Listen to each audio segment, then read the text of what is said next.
ఇక తెలంగాణ రాష్ట్రంలో అధికారులను పని చేయాలని చెప్పి అటు రేవంత్ రెడ్డి ఏమో ఒత్తిడి ఎత్తుండు.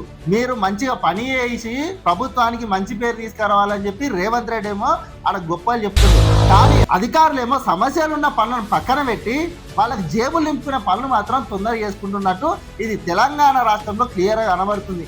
అయితే మొన్నటికి మొన్న సిద్దిపేటలోని ఒక ప్రభుత్వ భూమి కబ్జాకు గురవుతుందని చెప్పి అధికారులను మనం ఫోన్ లైన్ కాల్లో తీసుకుంటే అధికారులు ఏమన్నారు అంటే అది ప్రభుత్వ భూమి ఒకవేళ కబ్జాకు అయితే మేము ఒక 2-3 రోజులలో దాని మీద విచారణ చేసి దాని మీద ఎంక్వైరీ చేసి వాళ్ళ మీద బాధ్యులైన మీద కఠిన చర్యలు తీసుకుంటామని చెప్పి అధికారులు చెప్పారు. మేము మార్చి 31 తేదీ నాడు వీడియో చేసినాం. ఇవాళ ఏప్రిల్ 29వ తేదీ అంటే రేపు ఇంకో 2 రోజులు అయితే మళ్ళీ నెల గడుస్తుంది. మరి ఇప్పటికి కూడా మరి అధికారులు ఎందుకు స్పందిస్తలేరు? అక్కడ బాజాప్తా ఆ సర్వే నంబర్లో గత బీఆర్ఎస్ పార్టీ అధికారంలో ఉన్నప్పుడు చిల్డ్రన్స్ పార్క్ కోసం అని చెప్పి ఆ స్థలం కేటాయించారు.